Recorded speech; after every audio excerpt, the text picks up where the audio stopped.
سلام میگم به بینندگانی وفاداری رادیو زودی و به همه اون عزیزانی که در این صبح صادق منتظر خبرهای تازه از آزادی ویدیو کانال رادیو آزادی در یوتیوب و از من شهلای گلخوجی هستند.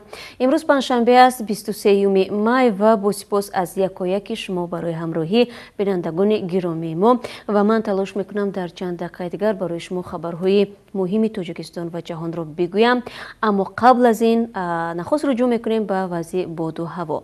همین حالا در پراگ باران میبارد و در دوام روز حرارت تا 19 درجه را تشکیل خواهد داد.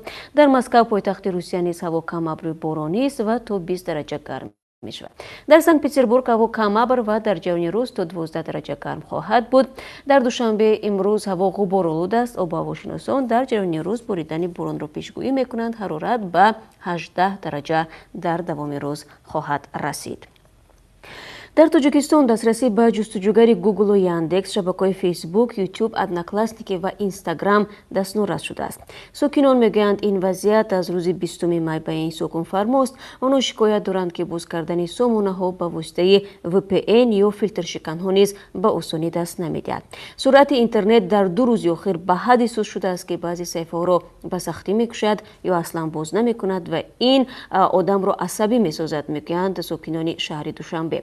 خبرگزاری تاس روز 21 مای با تکیه به شرکت‌های اینترنت رسان در تاجیکستان نوشت دسترسی به سامانه‌ها با قراری مقامات در سراسر کشور مسدود شده است، ولی مقامات همگونه سایت‌بندی را رد می‌کنند. البته در همین حال سامانه‌های خبری رادیو آزادی، آزیا پلوس و اخبار چند مدت باز در تاجیکستان دستنور هستند. مقامات دلیل چنین اقدام خود را شرح ندادند. دستنوراست شدن شبکه‌های اجتماعی در تاجیکستان بعد از شب 19 مای در زندان شهر وحدت صورت گرفت که در جریان آن 29 محبوس و 3 مأمور زندان کشته شدند. در آخر ماه اپریل امسال نیز شبکه‌های اجتماعی به مثل فیسبوک، توییتر، یوتیوب، واتساپ، وایبر و تلگرام در تاجیکستان بسته بود. چند از سازمان‌های بین‌المللی از جمله سازمان امنیت و همکاری در اروپا از حکومت تاجیکستان طلب کردند که دسترسی ساکنان به سامانه‌های خبری و شبکه‌های اجتماعی را تامین کنند.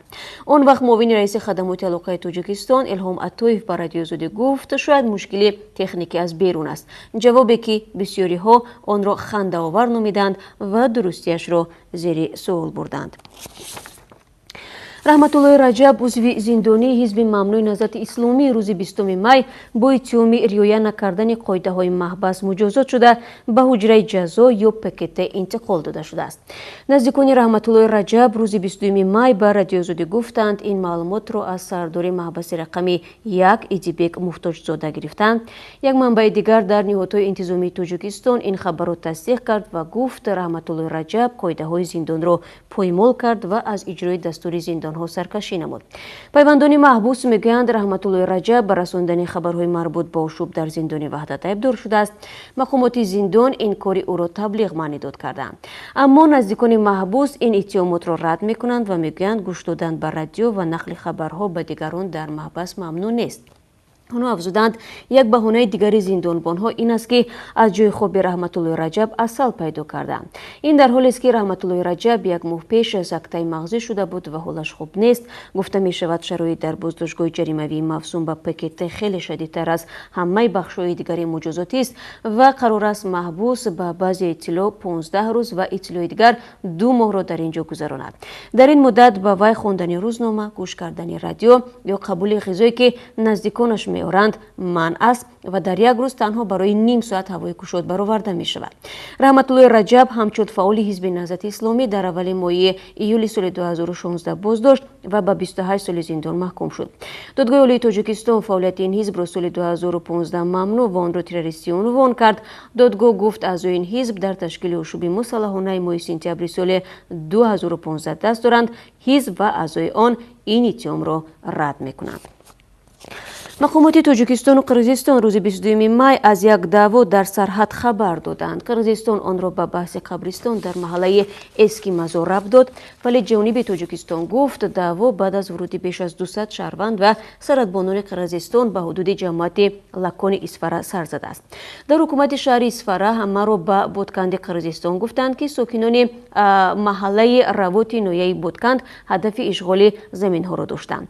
اقبال الیاس زاده سخنگوی حکومت اسفره Исфара дирӯз дар суҳбат бо радиозудӣ гуфт, ин заминҳо ҳудуди баҳснок набуда ба марзи маъмурии Тоҷикистон тааллуқ доранд. ӯ афзуд, баъди тирпаронии огоҳкунандаи саратбонони тоҷик ба ҳаво, қисми зиёди онҳо аз ҳудуд берун рафтанд. Мақомот барои ба низом ва эътидол овардани вазъият дар марз кор мебаранд. дар ҳамин ҳол хадамоти давлатии марзбонии Қирғизистон дар изҳороти расмӣ гуфт, ҳодиса дар ҳудуди қабристони ба вуқӯъ пайваст, ки 150 метр дур аз хатти шартии сарҳад ва дар ҳудуди Тоҷикистон ҷойгир аст. Ин маҳал муайяну аломатгузорӣ нашудааст, вале аз тарафи шаҳрвандони Қирғизистон истифода мешавад. Хадамоти давлатии марзбонии Қирғизистон мегӯяд, низо рӯзе баъд аз гуручӯби як сокини эски мазори ноҳияи Ботканд рух дод, ки наздиконаш барои хондани дуо ба қабристон рафта буданд.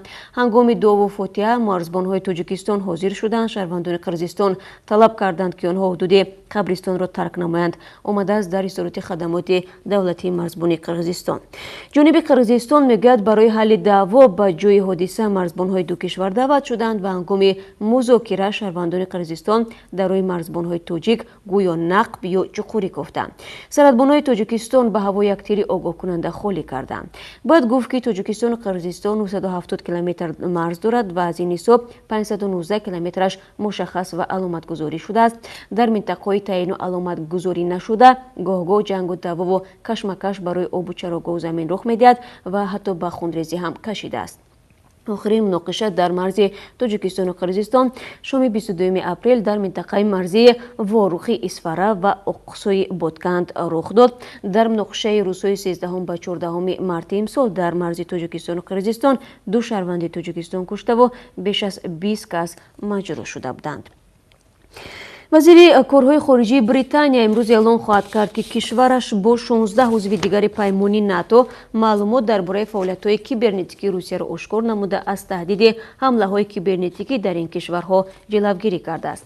имрӯз дар Лондон 16 кишвари узви паймони НАТО дар пойтахти Британия таҳдидҳои кибернетикиро баррасӣ мекунанд. дар ин нишаст дабири кулли паймони НАТО низ ширкат мекунад. вазорати мудофиаи Британия пешнависи суханронии вазири корҳои хориҷии ин кишвар Ҷереми Хантро интишор намуд. дар он гуфта мешавад, ки дар тӯли 18 моҳи гузашта маркази амнияти кибернетикии Британия иттилоъ дар бораи фаъолиятҳои хадамоти иктишофии Русия дар инфраструктури муҳими ин кишварҳоро дастраси аъзои паймони НАТО ва дигар кишварҳо расонида, аз чандин таҳдидҳо ҷилавгирӣ кардааст. мақомоти Покистон мегӯянд, дар робита ба рабоиш ва куштори духтари 10-сола 3 муттаҳамро боздошт карданд. рӯзи 22 май сухангӯи полиси Исломобод Холид Овон гуфт, ҳамчунон вокуниши шубҳабарангези 4 афсари полис ба ин қазия таҳқиқ мешавад. куштори духтараки 10-сола бо номи Фаришта дар саросари Покистон маҳкум шудааст. ин духтарак 15 май дар шаҳри Шаҳзод беному нишон шуд. баъд аз 4 рӯз ҷасадаш дар канораҳои шаҳри Исломобод ёфт гардид. падари Фаришта Ғуломнабӣ мегӯяд, афсарони полис баъд аз шикояти ӯ фавран аз пайи таҳқиқи ҳодиса нашуда бо ӯ муомилаи бад карданд. оилаи ин қурбонӣ аслан аз ҷамоати пуштунҳои шимолу ғарби Покистон аст. дар шаҳри Исломобод садҳо нафар, аксаран паштунҳо, эътирози дастаҷамъӣ барпо намуда талаб карданд, ки масъулони ин ҷинояти даҳшатбор ба ҷавобгарӣ кашида шаванд. полиси Фаронса як шаҳрванди Русияро, ки рӯзи 20 май ба манораи Эйфел баромада 6 соат аз он нафар омад, ба беморхонаи равонӣ фиристоданд. дар ин бора хабаргузории AFP бо такя ба полис иттилоъ медиҳад. шахсияти боздоштшуда ошкор нашудааст, аммо расонаҳои Фаронса гуфтанд, ки вай шаҳрванди Русия мебошад. ба навиштаи расонаҳо, ӯ мехост ба ин тартиб дар Фаронса паноҳандагӣ бигирад. баъди ин ҳодиса манораи Эйфел рӯзи душанбе баста шуд. зидди шаҳрванди боздоштшуда мумкин аст бо айби ғайриқонунӣ ворид шудан ба ҳудуди иншооти фарҳангӣ парванда бозгардад. ва бозам бармегардем ба хабарҳои Тоҷикистон ва фаромӯш накунед, ки дар охири суҳбат ман дар бораи курби асъори рубли русӣ бароятон маълумот медиҳам, ки андаке баландтар шудааст. минбаъд афроде, ки мехоҳанд дар сафҳои вазорати корҳои дохилӣ, додситонӣ ва оҷонсии мубориза бо гардиши ғайриқонунии маводи нашъадор кор кунанд, муваззафанд қабл аз оғози фаъолият эъломияи дороиҳои худро пешниҳод намоянд.